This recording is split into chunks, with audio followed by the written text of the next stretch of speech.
Hello, everyone. How's everybody doing today?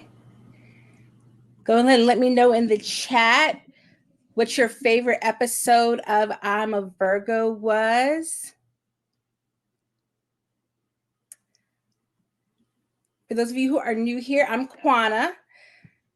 Thank you so much for joining me today for this live stream discussion of Boots Riley's show, I'm a Virgo.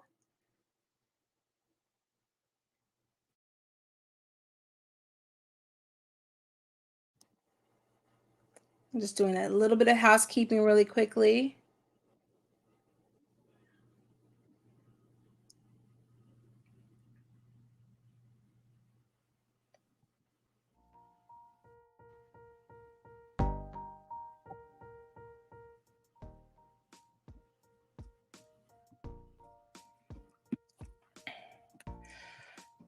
All right, so let me go ahead and just start the day. Hope everybody's having a great Friday. Happy Friday. Hopefully, it's payday for some of you guys out there. Hey, for me. Hey, ready to turn up? All right, so let's go ahead and get into this show right here. I'm a Virgo, and we're going to start the discussion off with episode 1, but a great a great show by Boots Riley. Lots and lots and lots of fun. Probably one of the most interesting shows I've seen in a very long time. But if you have not had opportunity to watch the show, I'm going to go ahead and warn you right now. The show is really, really weird. And that's not for everyone. And I think that is okay. Art is subjective. But I'm here hopefully to answer questions or to break down, some of the symbols and the metaphors and what was really happening in the show for everyone. So the show basically stars our main character, Cootie, played by Jarrell Jerome, and he is a 13-foot tall Black man who is entering the world for the very first time, and it is a coming of age story. I want to really just start at the beginning of the episode because this show deals with so many themes. You've got it breaking down the intricacies of capitalism, fascism. You've got racism. You just got all the different isms kind of at play here. But at the core of it is this coming of age story, which I read in interviews from Boots Riley that was really important to him. He wanted to tell a story that was authentic and really about how as a Black man, maybe even for himself, he entered the world and how the world responded to him and how the world reacted to him and what it would be like to kind of enter this world for the first time, having been very, very protected. So going back to that very first episode, it starts where we see the character of La Francine, played by Carmen Ejugo, and she's holding baby Cootie, and baby Cootie is large. Now, I did not pick up on this until much later, but all around her, you hear chaos. You see blood splatter everywhere, and you hear doctors and nurses sounding like they're in a panic. And then she is kind of ushered out of the hospital from Montese's character, played by Mike Epps. And so, like everyone else who probably watches the show, you assume that they just had this baby and this is a really big baby. And it wasn't until much later I thought about, how would that physically be possible for someone to even have a baby that big? And I think the show wants us to do two things. It wants us to take everything that we see at face value because it's a fantasy. And one of the things is we don't get a lot of fantasy. We don't get a lot of fantasy that is around Black people. And nowadays, most of the time when Black people are included in fantasy, we're kind of like an insert. We're an insert for a character that was traditionally white. Whether you agree with that or not, like in The Little Mermaid, which I did love. Check out my review of that if you haven't seen it. But then you get us as just inserts for filling some kind of diversity quota. Very very few fantasy films that are just really hardcore focused on Black youth. And most of them, ironically enough, are superhero stories. And this one is kind of a superhero story, but it kind of like plays around with that a little bit. So when I went back and watched episode 1 again, I was like, man, like the doctors and the nurses are in the background, but we don't see anybody. And we just see her kind of looking at this baby, kind of shell shocked and telling him his name. And it's not till later that we kind of get more implication about that scene. But, that scene kind of made me think of The Lion King when they are introducing Simba into the world. She's telling him his name. And it's really important that he knows his name, he knows who he is. This show is entitled I'm a Virgo, so we're going to talk about what does that mean in terms of what I think that means in terms of the show. But the very first things we hear is her kind of emphatically telling him what his name is. And I think that is true for everyone in the world, Black or white, no matter what your ethnicity is. The world will try to tell you who you are, and it will be different from who you know yourself to be. And really the only people who can tell you who you are is you. You are the only person who can say who you are. But one of the things as a parent is you really want to try to instill in your kid that they're loved, that they're accepted, that they have a safe place in you. And you want to define who they are before the world tells them something negative. We constantly do that to our kids. So that scene really resonated with me. And then they get this baby home and they proceed to raising him as he grows larger and larger and larger. And we get a lot of comedy in this moments with Mike Epps talking about, how Cootie is tearing up the house and he got to stay on the yellow. But in those moments where we even get like his character kind of, I don't know, expecting Cootie to not be a kid and not tear up the house. Dang, I feel like this is calling me out as I'm thinking about it, calling me out all the time. I tell my kids, look at y'all tearing up this house. But a kid will be a kid at all times. But he's doing this because he wants to keep him safe. But, it wouldn't be Mike Epps being able to be in a show and not be funny. So I love that. I love those layers of that. And we see them kind of giving him this mantra where they use the head, was it like heart, hands, heart, head, hands, feet, I think is what they say, or either the other way around, to kind of like calm him down, get him to think about his actions and really like bring him more centered.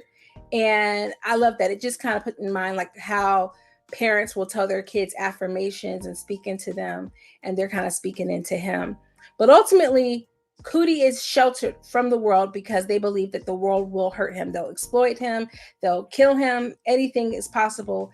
And so they want to keep him inside. And he keeps waiting when it's his turn to get out. One of the things that Francine does is she gives him some superhero comic books. And that is where he finds his most joy because he can see representation of people who are different. Kind of explains why so many of us resonate with superhero stories, comic books, or comic book geeks, that kind of thing.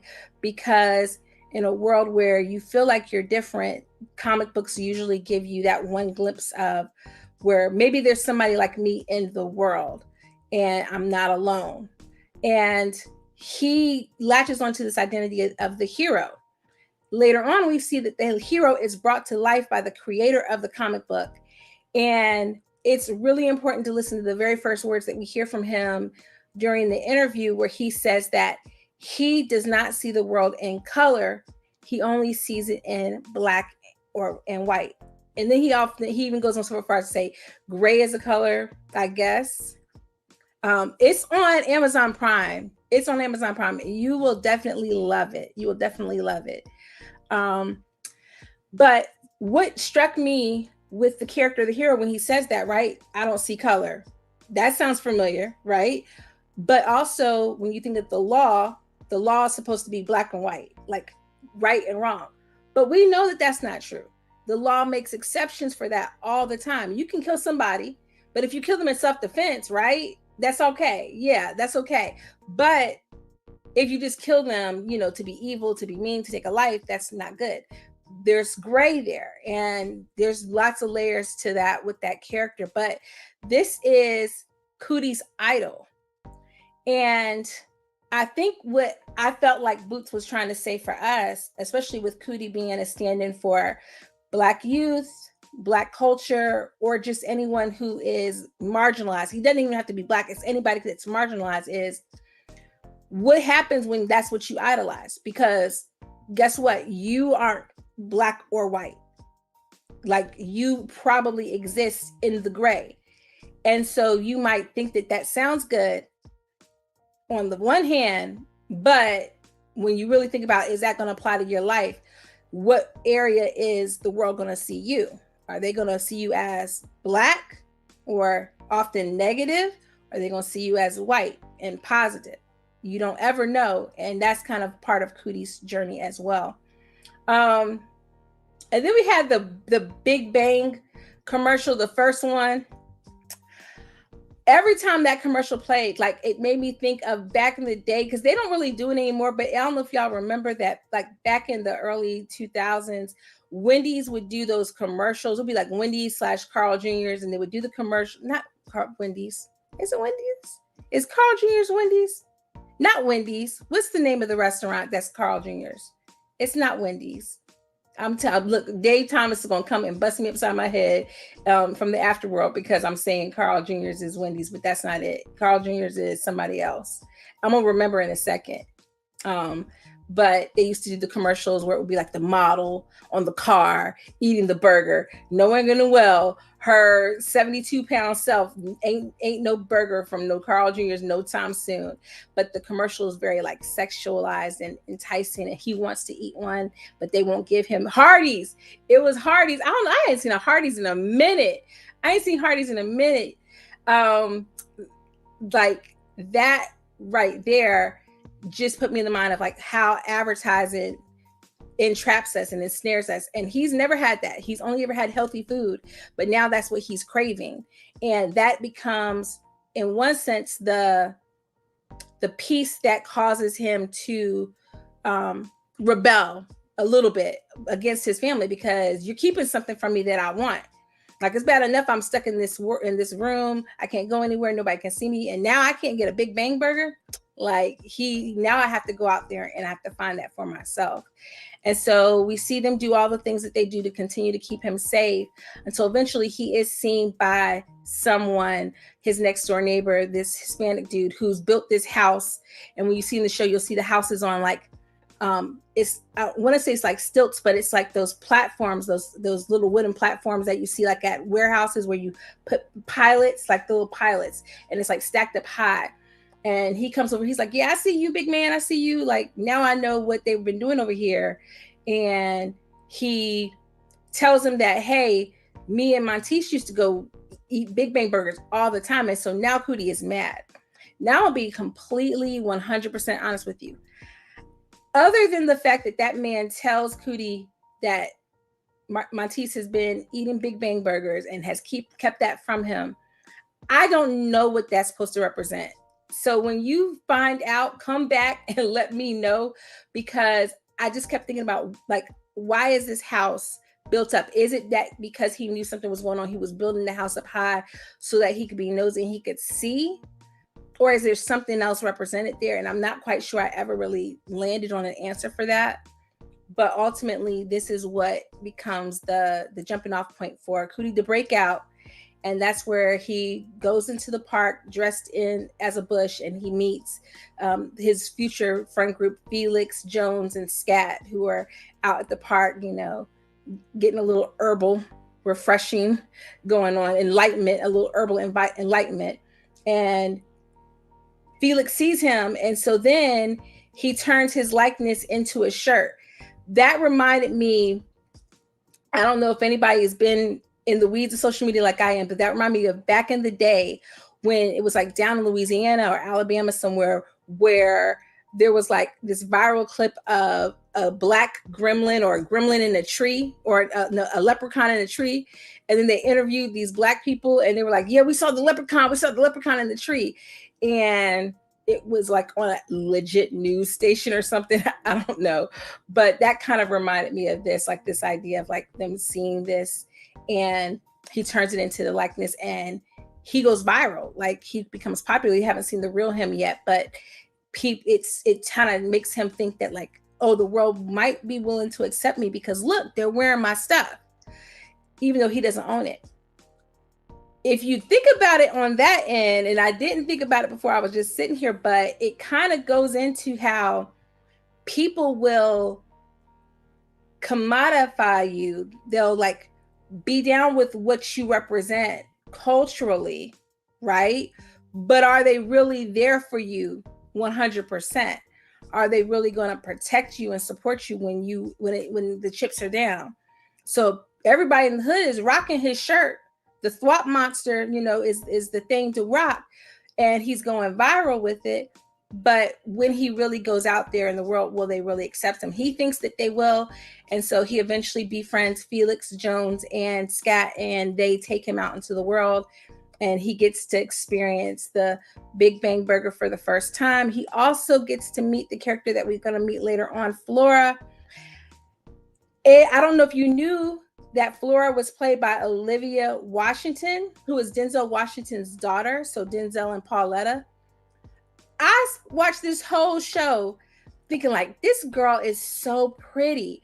She is so beautiful. Chocolate brown, like just beautiful.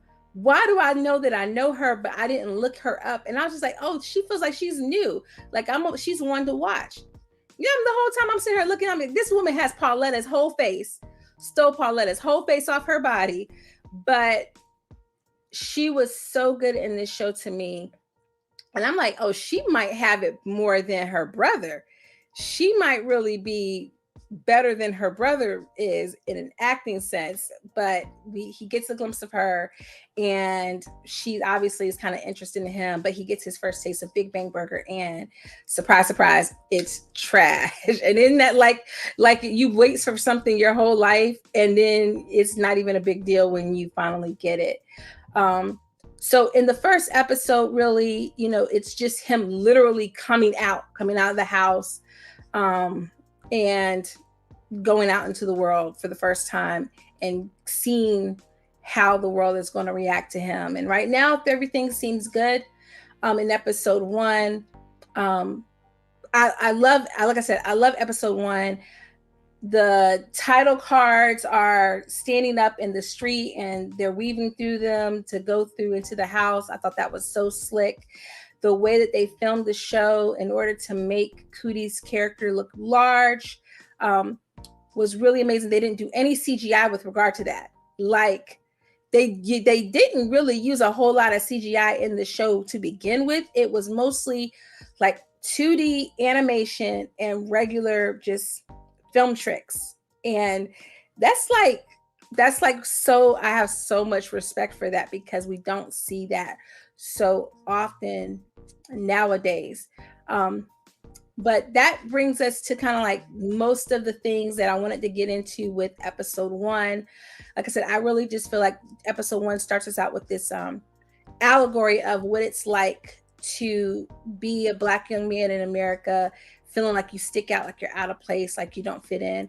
But I really resonated in this episode with the character of La Francine because in the current day and age of raising Black boys, you watch the news and it doesn't seem like the best idea to have Black young men in the world, and yet they're here and you have to raise them and you want to keep them safe and you want to protect them and you want to prepare them for how the world is going to see them, even if it means kind of hampering down the things that make them special and unique, or at least trying to control those things.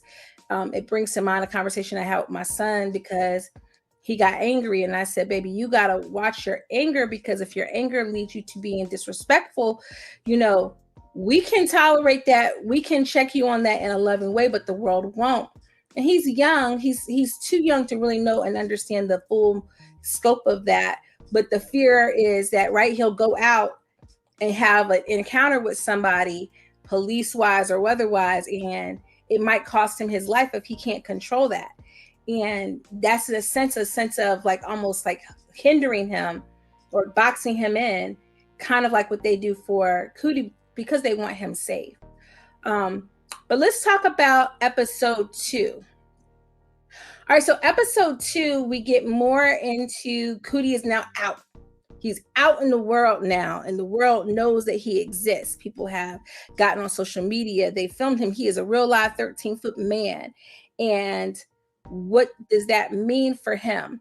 Well, the great thing is he finds his friend group, right? And he begins to explore the streets with them. So we have Jones, played by Cara Young, and she is a Black queer woman who is a social activist. And that puts you into the mind of like a lot of the queer Black women who've been at the front lines of like the Black Lives Matter and a lot of just movements that we've had to kind of protect and correct systems. Then you have Scat. Scott is just that weird hood dude, or that weird dude. He's into nerdy stuff. You would think he's like crazy, wannabe, thuggish in some ways, but he's just really a blurred. Like, he is just a good old-fashioned nerd. He's into nerdy stuff. We get to see them watching this show that is a recurring show made for I'm a Virgo. And I love when shows do that. I love when shows make content for their own stuff. I think the layers of that is just so awesome. But Parking Ticket is a show that him and Cootie have in common. And it kind of feels like something that would be really made for Cartoon Network nowadays, but it feels like a cross between South Park, Family Guy, just tons of different Rick and Morty type of style animation almost. And the show doesn't make any sense, but basically feels like this guy who is almost having these existential crises, but none of it makes sense. And there's a baby, and the baby is the devil. Like, it's just the weirdest show, but it's a way that him and Scat bond together. And then you have Felix. Felix is that dude who just all he cares about his car. He don't care about nothing else. It's just, I got a car. I'll help my friends out. I'll get them to point A, point B. He might be knowledgeable. He might know some stuff, but he's really just focusing on being happy and having his whip, and that's all he really cares. That's all he really needs. And he's played by Brett Gray from On My Block, who is phenomenal in On My Block. So funny. I'm glad to see him getting picked up for more things. Francine and Matisse find out that Cootie has gotten out, and they're like, all right, you think you big and bad, you grown. It's that conversation your parents have with you the first time that you start smelling yourself, the first time you go out in the streets, you hang out too late. Oh, you think you grown, but you need money. Oh, you want to come ask me for money? Like, so you can get some Big Bang burgers? What? And I feel like this episode, and I hope I'm not mixing them up too much for spoiler purposes, but this episode, I think, is the first time that we kind of find out that they're not really his parents, but that Matisse is his uncle, and that he is the son of his sister. That makes so much sense when you go back to episode 2 with seeing him immediately as the show opens with him just being born, because ain't no way in the world, no real live woman would have birthed that man out of her. She would have died. And that is what happens. Now, the show never addresses that aspect of it, right? It's just there. There are certain things the show really kind of more heavy-handedly deals with, like the current hospital system as it relates to people who are poor. But I felt like, and I don't know if it was intended to be that way or not, I felt like knowing that she died, that was speaking about maternal mortality rates, especially among Black women, how a lot of Black women are dying in childbirth in a country and at a time that should not be happening. We have the most modernization we ever had in the world, and yet Black women are dying left and right having babies, the most natural thing in the world. Like that should not be a thing, because you have C-sections now that can be done, without killing the woman. Back in the day, you would just slice and dice and then you'd be gone. But we have all of these ways of not doing that. People have elective C-sections, they have emergency C-sections, but why is it that so many Black women are dying in childbirth? And going back now that we know that that's kind of what happened to his mother, it makes so much sense, especially because he's a big dude. There's no way. Is no way. That's like bringing in The Boys. If you're a fan of The Boys, like that idea, the reality of superheroes, it brings that in, that layer of like the absurdity of it that you couldn't really have. Some of these superheroes, it wouldn't be able to be existed, like, because it's just not plausible, because how would they be born unless they were aliens? You know, I'm not saying aliens don't exist, but I'm just saying. So you have the reality of that, and then you have the allegory of that, which is it could represent what's going on with Black women. What to me was probably two of the most important moments in this episode. Of course, again, I think Cootie confronting his parents and trying to assert himself as a young man, ready to go out into the world now. He's 19 and ready to be seen as a man, but he's still naive. He doesn't know everything that he needs to know in order to stay safe and navigate the world. He really has to lean on his friends to help him through that, and they have to awaken him to that. But he gets to go to a club for the first time, which I'm jealous. I've never really been to a club, y'all. The most club I ever went to was back when I was in college. Somebody owned a Christian club, and I went to a Christian club with just a bunch of girls. So we were just dancing to Christian music. And then the club on the cruise ship for my anniversary, and literally my husband and I and like two girls at the bar were the only ones there. It wasn't really even a club. It was like a bar with a dance floor. So like, I'm like, man, I never went to the club. I need to like, I know I'm old now, but I maybe can try to put some pigtails in my hair or do something to make myself pass for young and go sneak up into the club so I can have an experience.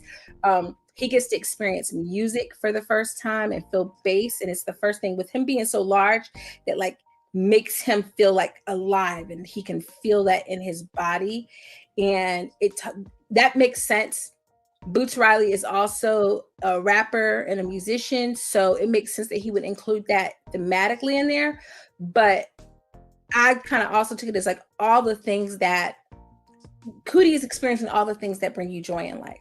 Music, he's got his first crush, his first romance going on. You said I missed nothing. Well, of course you would say that. You look, nobody wanted me out in the club, okay?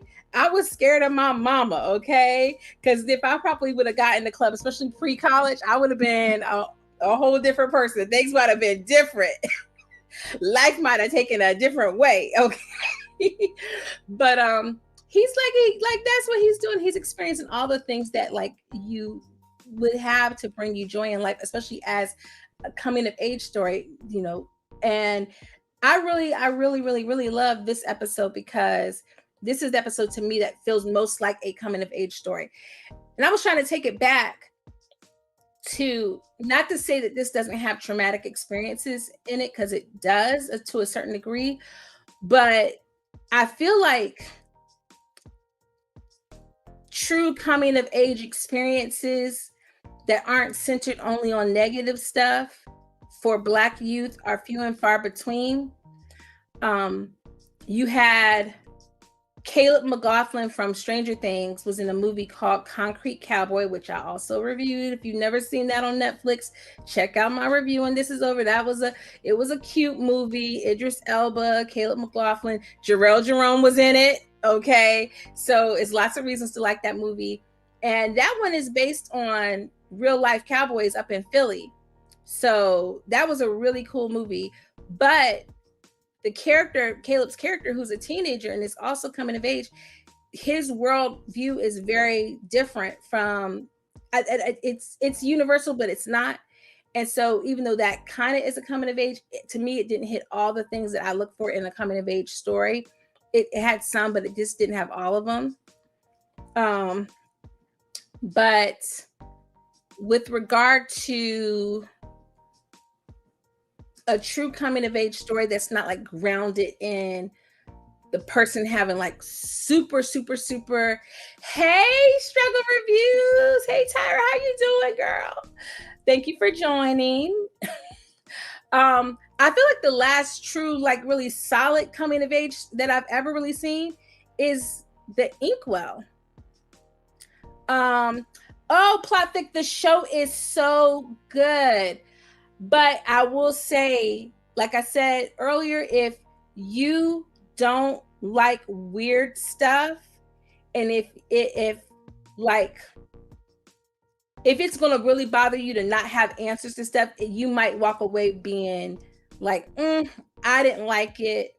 Um, I feel like a good metric for this is if you kind of like the blackening in terms of tone, but then you also like weird stuff like sci-fi, the boys, maybe things like that, then I feel like you would like this show a lot. I feel like you would like it a lot.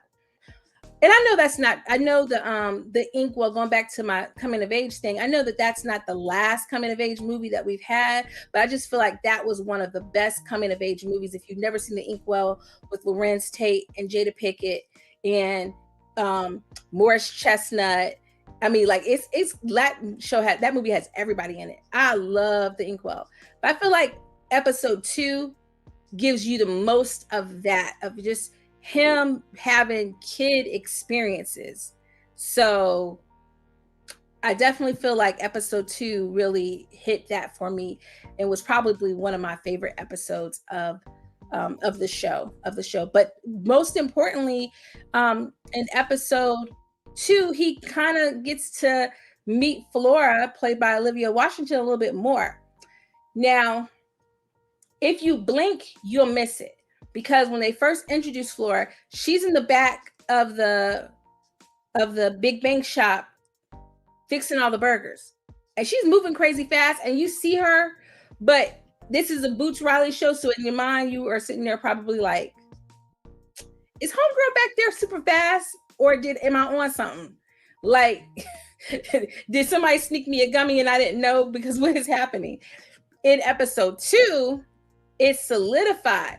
But again, I don't feel like you know that it's real because nobody else mentions it. Nobody else points it out. Nobody else even really acknowledges that she's super fast. Only person who kind of sees it is Cootie, and you don't know if that's just how he's seeing the world. And I feel like that's probably the most frustrating thing about the show for people who don't like stuff like that, is that you don't know when you're seeing something that is happening and it's supposed to be literal and real, and whether or not it's just happening in his mind.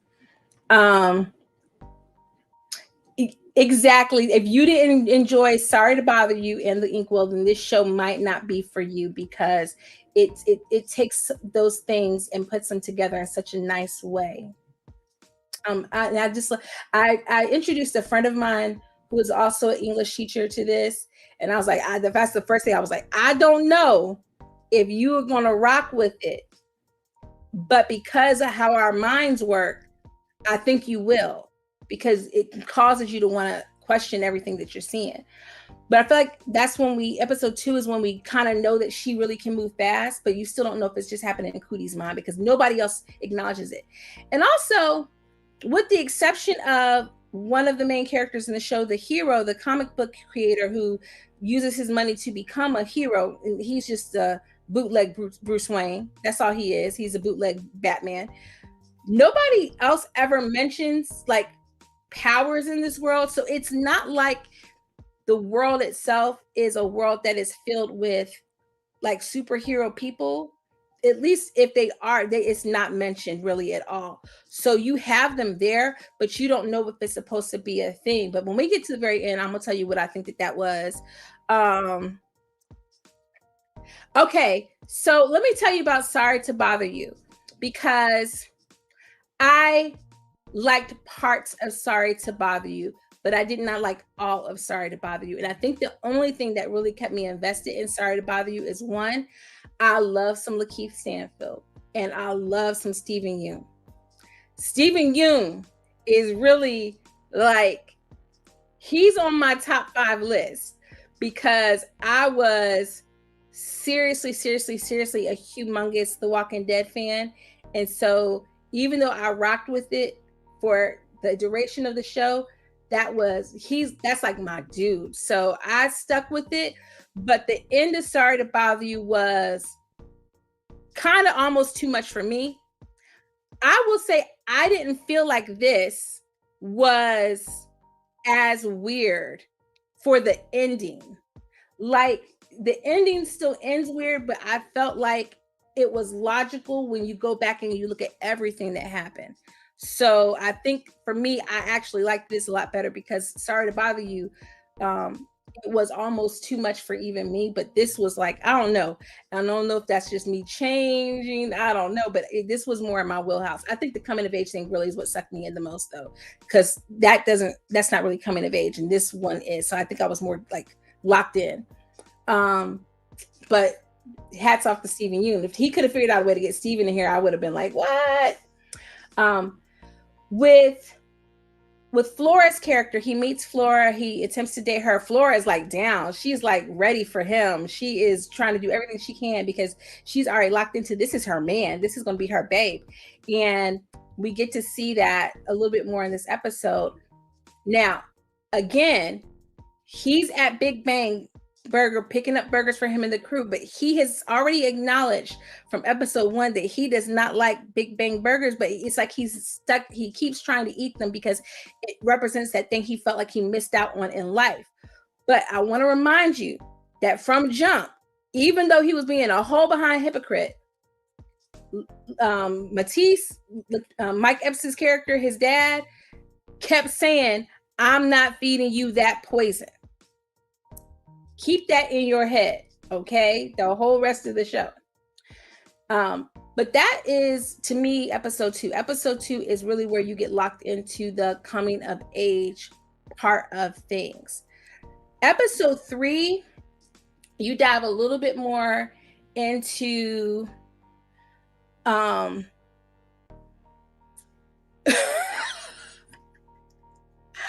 am dying. Okay, so Flora did look grown in comparison to Cootie.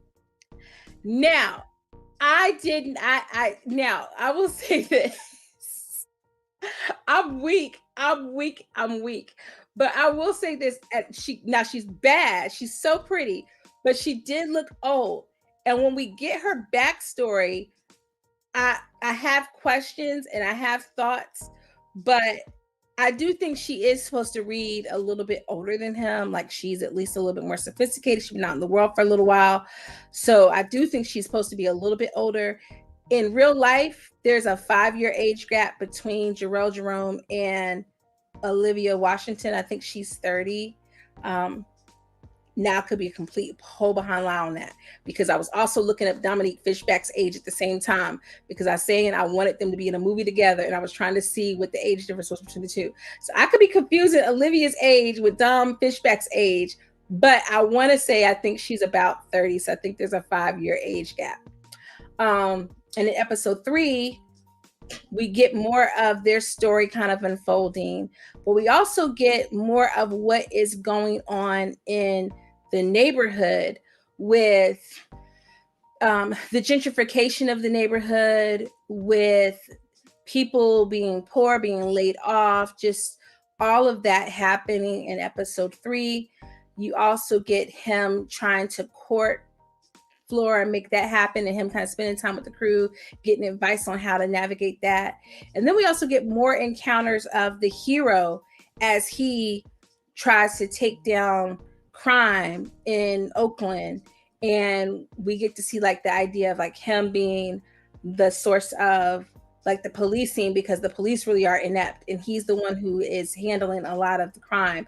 And we get to see that Cootie, who is an advocate and like a fan of the hero, and Jones is trying to school him on, hey, yo, like that's not where this is at. Like you are sitting here and you're idolizing the man who is just recklessly imprisoning people, and he's acting as a vigilante. He is acting as the judge, jury, executioner.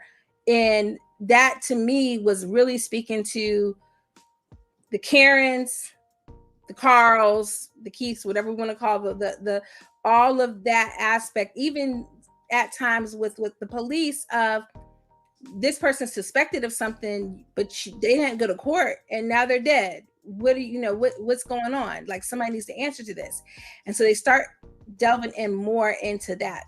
But also, you have, because Cootie is in need of money, he gets entangled with a agent who then begins to manipulate him and to use him in order to, turn him into a model. The first instinct was to make him into an athlete, and the world is like, no, no, no, no, no, no, no, no, no. We can't have a 13th man be an athlete. He's too good. Where have we heard that before? Serena, LeBron, people who want to criticize the person who is at the highest and really like, well, they're just too mannish or too strong or too violent or too aggressive because they're the best. And so we want to just keep them out, block them off from even being able to play that game. They're giving real, wait, I'm gonna put this on the screen. They're giving Drew, remember when AJ Johnson wrote, yes, all the way. If y'all have not seen the Inkwell, y'all gotta go watch the Inkwell. We're gonna have to do do a watch with me. Tyra, if you I think you reviewed the Inkwell on your channel. If you didn't, girl, I need you to go ahead. If you didn't, if you did, I'm gonna go back and watch that. Might be one I missed. But if you didn't, you might have to go ahead and hook up the wigs together right now. Get your stuff together, because if y'all have not seen Tyra's channel, she is amazing. She raps, she sings, she acts, she performs, she does all the things. And I'm just over here standing. I'm gonna go back and watch that today. Because when I tell you, that is my movie. Oh my gosh, it's so good. But it really is giving AJ Johnson and giving the young Lorenz Tate a grown man experience. Giving grown man experiences, okay? But back to the agent, this shiesty agent that Cootie meets and who he gets signed to so he can make some money. He can't really do anything with him, so he pimps him out to be a mall model. And it's showing us like all the aspects of that world where it's uncomfortable, he's being exploited, people are just using him. Ultimately, he's selling his flesh and his sexuality. He's made to be out there, to the point where he's almost nude, in order to keep working, keep making money. And so there's all kinds of layers to that, even to this idea of having to do that for clout and just to make it into a space where you can continue to work the way that people are exploited.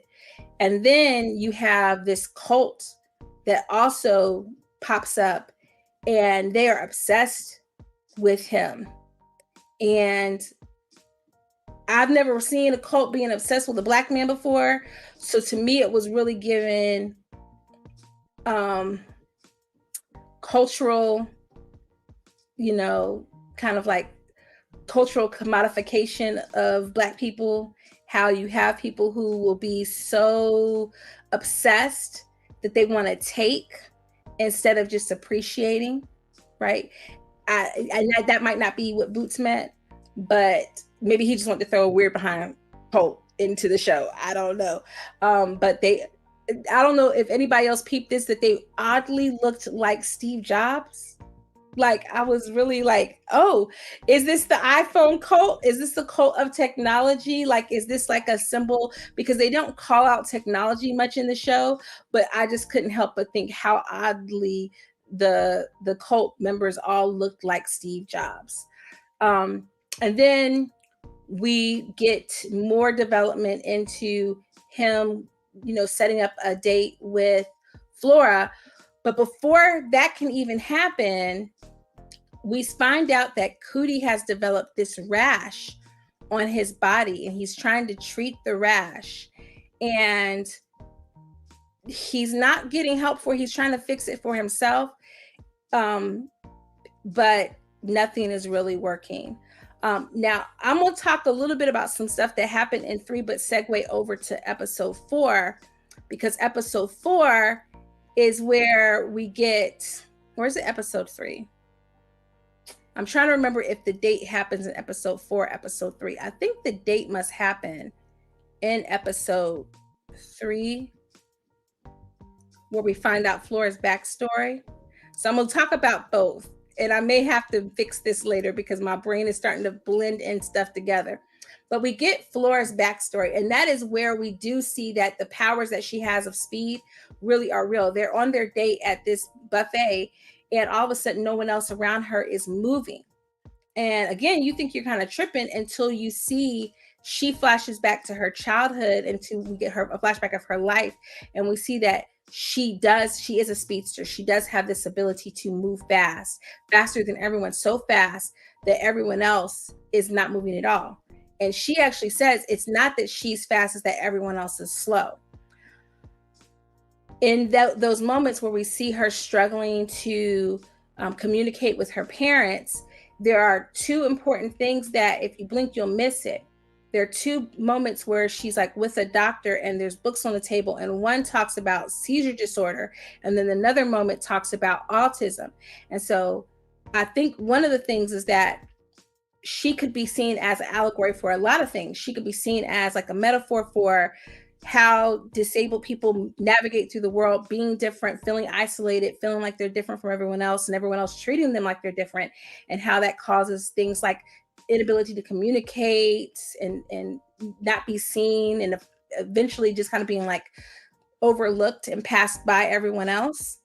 So that's one way that you can, I think, read her.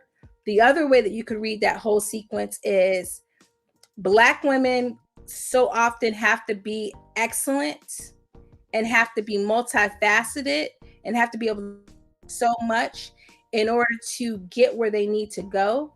And to me, in many ways, she even represented that. She talked about her dream of making, of being a chef and making people just have these experiences with food where it's mind-boggling and it's mind-blowing. But she already is doing so much, and she moves through life so quickly, and it feels as though no one else is really moving around her because she's having to do so much. But at the same time, no one else is really recognizing her gifts and her talents. So she's being overlooked, even though she's behind the scenes doing all the work. And oof, I felt that heavy. I felt that very heavy as a mom, a teacher, a YouTuber, critic, all those things. Like that resonated with me so much.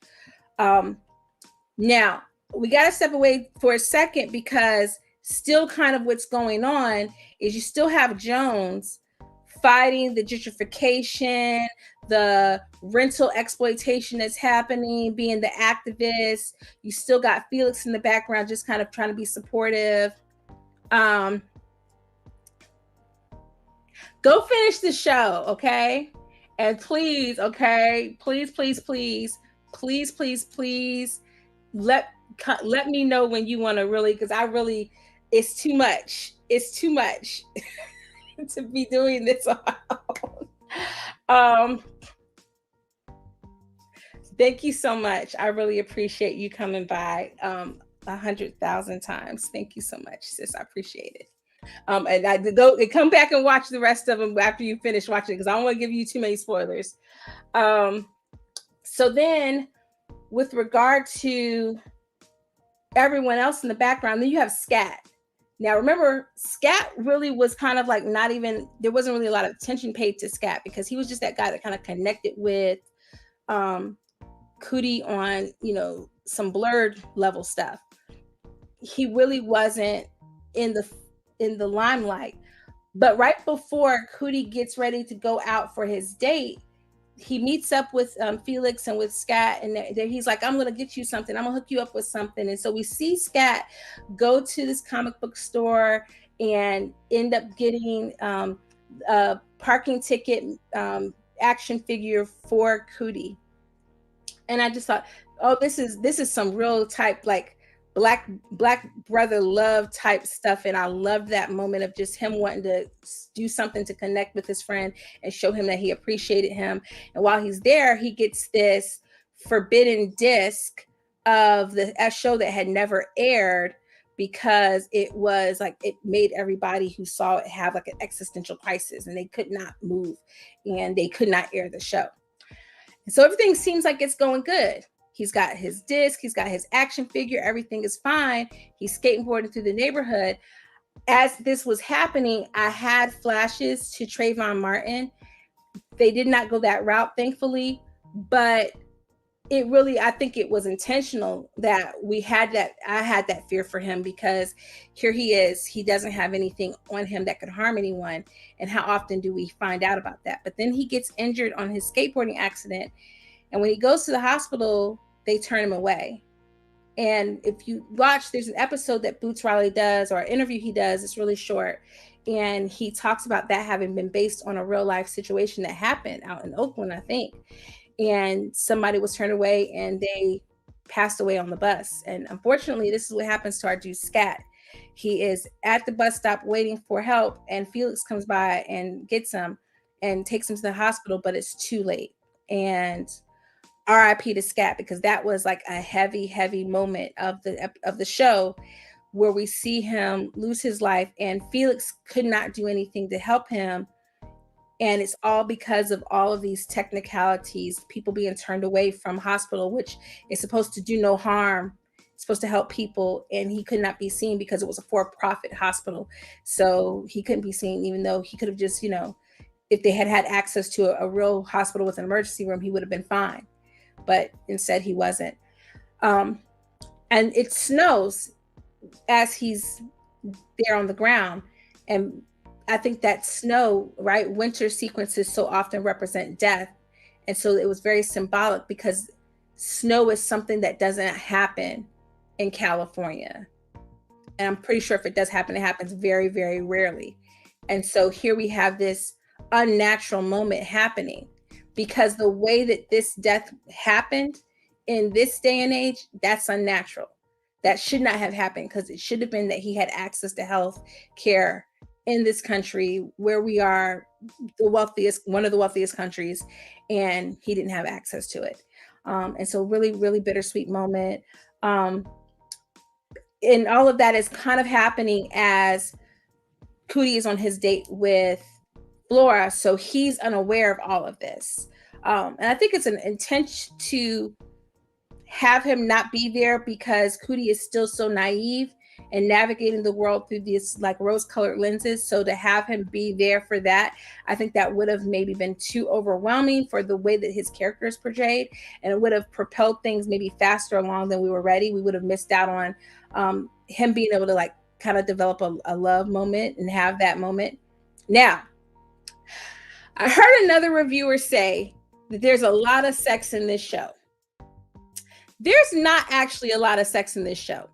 There is just one sex scene, well, 1.5 sex scenes in this show. There's a half a second of a sex scene with Jones and her girlfriend. And then there is Cootie's sex scene with Flora. And that is it. Now, what struck me as this reviewer, and it's somebody who I have a lot of respect for, but they are not a reviewer of color. And so I will say this. We live in a world where Game of Thrones aired for 8 years of showing all manners of incest, sex, and cheeks being clapped left and right. And to say that this show had a lot of sex feels disingenuous when it's literally only really one scene in the show. Now, is it a lengthy scene? Absolutely. The scene takes place and spends about like 3 to 5 minutes on that scene, but it's not a lot for what essentially is a 6.5, 7 hour film. That's not a lot. Now, if you don't want any cussing, you don't want any sex, yeah, this is not going to be the show for you. And I think saying that to people and warning people if they don't want that is different than saying a lot of sex, because by what metrics is that a lot? But you have a 13-foot man and you have a speedster. It answers a lot of questions with like, how would a superhuman person be able to make love? And would they be able to make love to someone who was completely human? Because that's kind of trope in comic book and superhero stuff is that they always end up with a regular person, but is that realistic? And I think it's important that he made his way to Flora because she does have a power that enables them to have relations without, frankly, killing her, because I'm pretty sure it would. Now, I don't know. I don't know. I would have to wait until like I get on a panel with some other folks to go into all the intricacies of what I really think that their love scene represents. But I will say that I think one of the key moments, as odd as it was, is it was really a beautiful moment. If you really think about um, the intricacies of it, because here she is, a speedster who goes through life super fast and is constantly having to slow herself down and hold back in order to experience life. And with Cootie, he tells her, you can let go, you can do whatever you want to do, I'll be fine, I won't break. And she's able to have that moment where she doesn't have to hold herself back. And that for me was a beautiful moment in the show that I feel like, because of the absurdity of the situation, it kind of can be missed. So you kind of have to go back and listen to when he says that moment to her, because I think if this was any other situation, if these were two regular sized people without powers, that would have been such a beautiful romance moment to have. But ultimately, I mean, she puts one on Cootie, and they are officially a couple. But we see that rash that he had is developing even more. And then we don't deal with it quite as much, but we see him frequently throughout the next remaining episodes scratching at that rash as it continues to boil and to fester. Now, why she was not concerned about that, actually was like touching that, the most uncomfortable moment for me in the show. Okay, I'm not gonna hold you. But I feel like that is a lot of what this episode is doing, is just really showcasing that romance and that love. Then we get to episode 5, entitled Rillo If Possible. Okay, so in this episode, we're dealing with the fallback of Scat's death. Felix finally gets up with Cootie. Cootie finds out, and they have to figure out how they are going to get justice for Scat. So we see this community band together to go and protest outside of the hospital. And of course, they're met with the police and with gas cans and all of the different things, because they're having this protest, which is pretty peaceful. And yet, of course, they're being seen as thugs and being rebellious and things like that. But their friend has been killed, and it would have been so easy for him to survive had he just been given access to the hospital. This is Cootie's existential crisis episode, where he sees that the world is not as black and white. It's not living in color. And because they are protesting, who comes out none other than his hero, the hero, who then tries to take him down, because he's been building up weapons to try and handle this 13-foot man who he sees as a threat to society. So this is the episode where Cootie is having that existential crisis, and we see that he's dealing with the reality of the world doesn't see you as Cootie, doesn't see you as this gentle giant, doesn't see you as this innocent young man. They see you as a threat.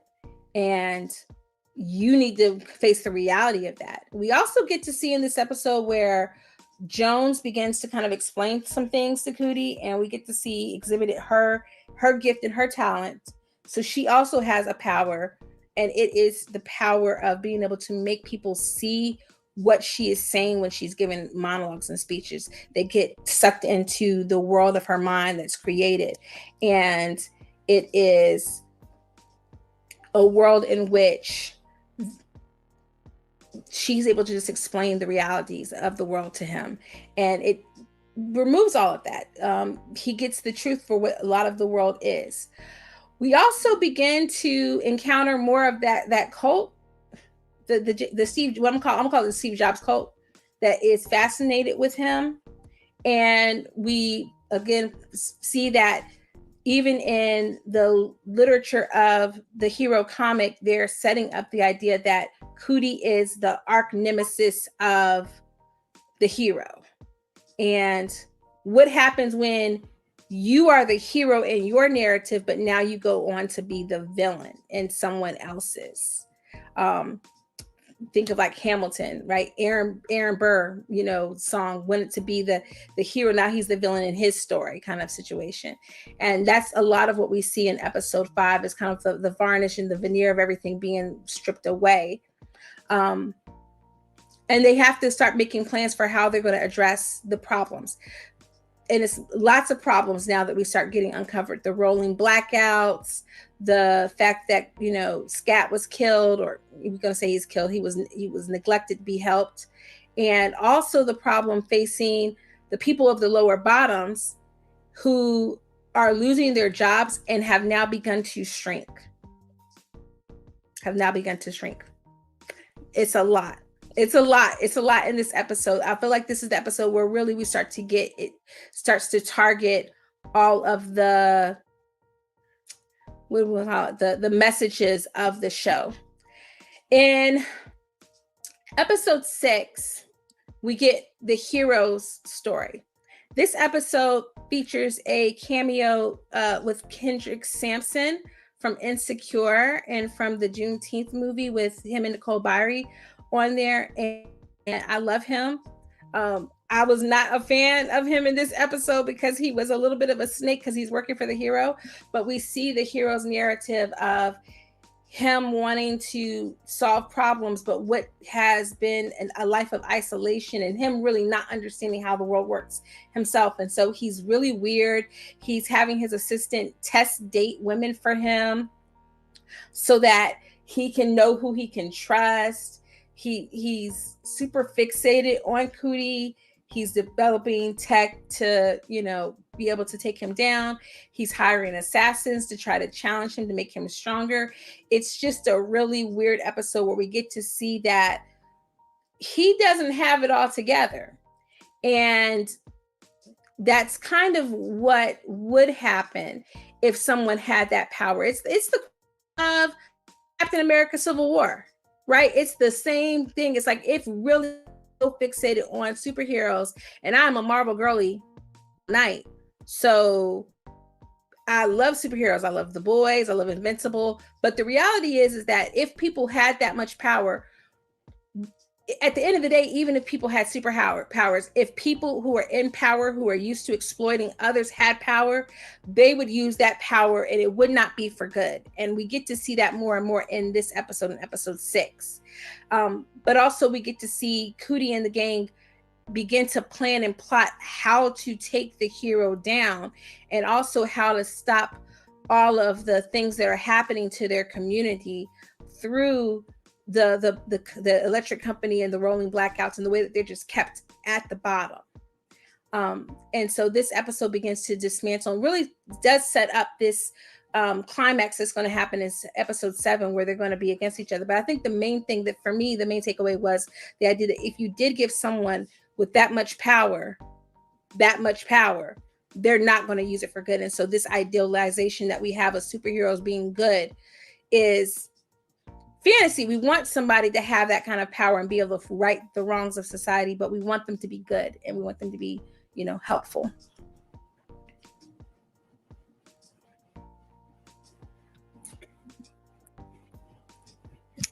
Any thoughts about episode 6, husband?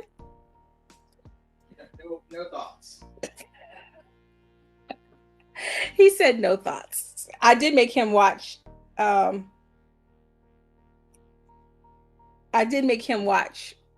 show, by the way.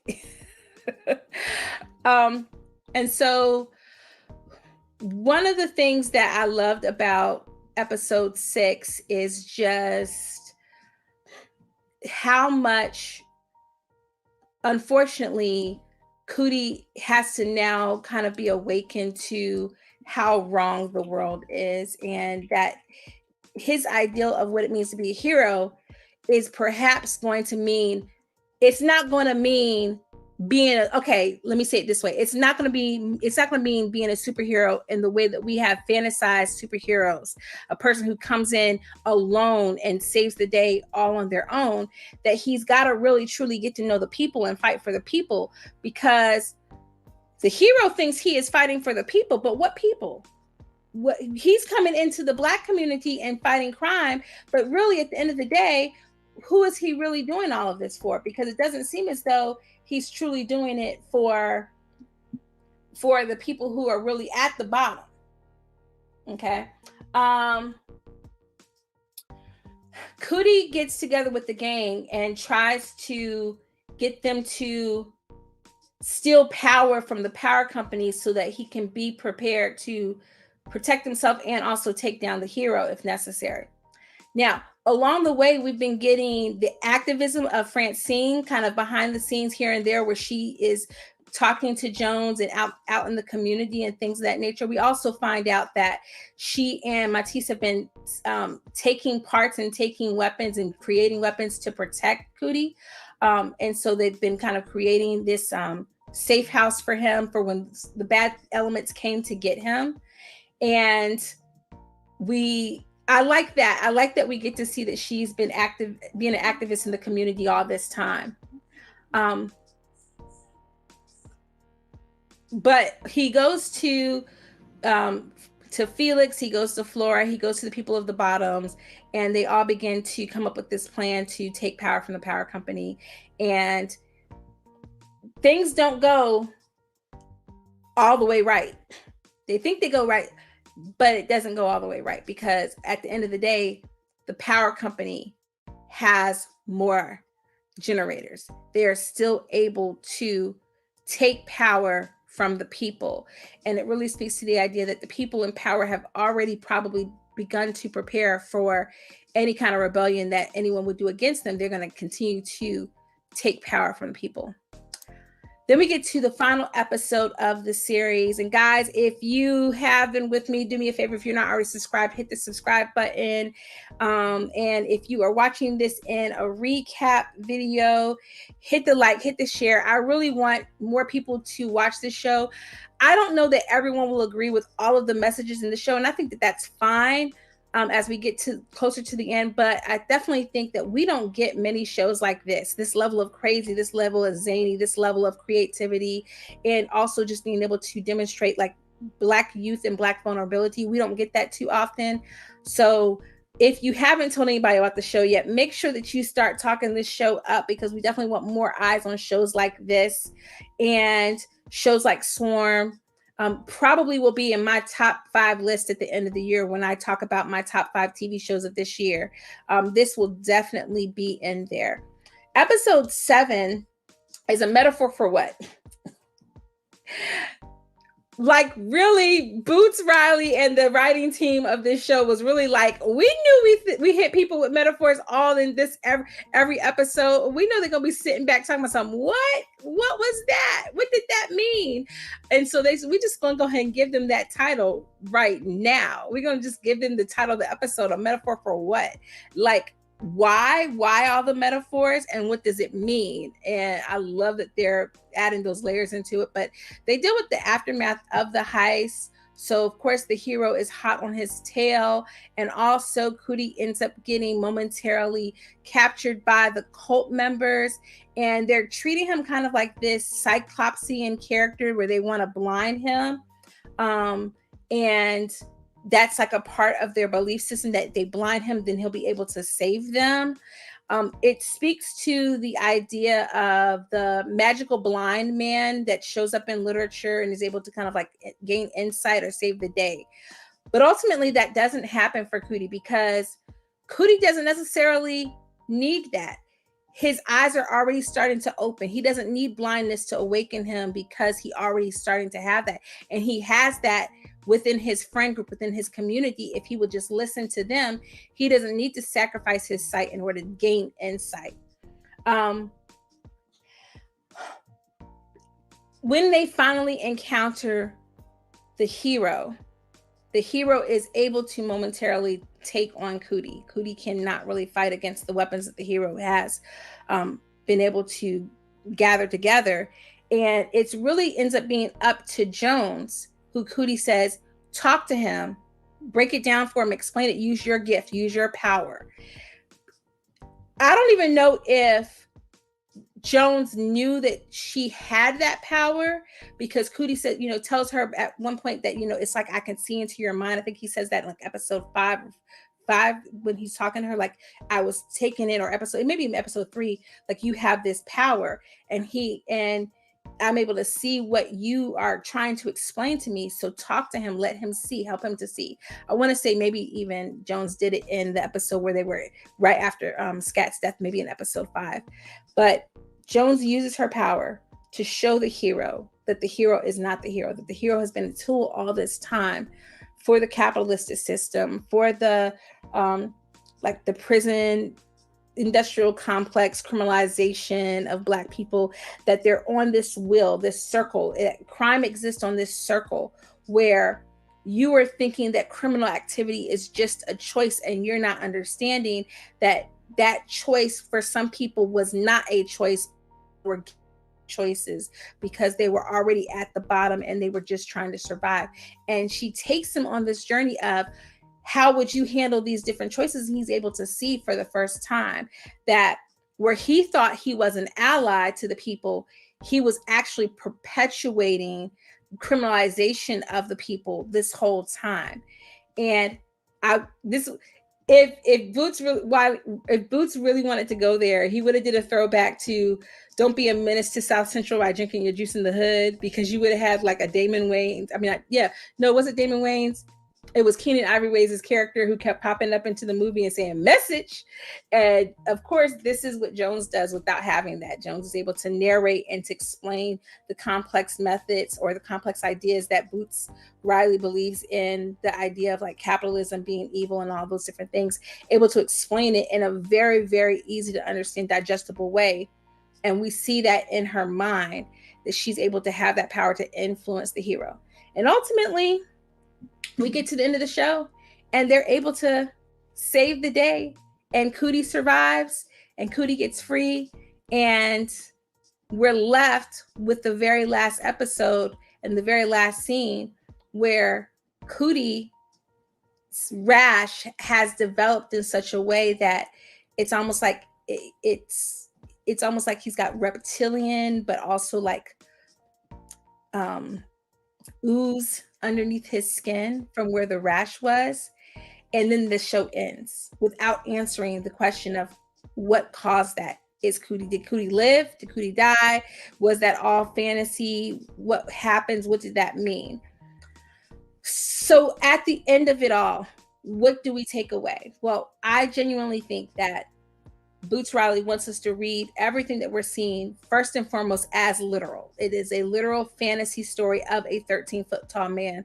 And I think he wants us to code everything that we've seen so far as existing in a world where that is true, where that can happen, a world where a girl can be fast, where another person can have the power to show people what they're thinking when they bring them into their mind, a world where a person can accumulate money and become a vigilante superhero.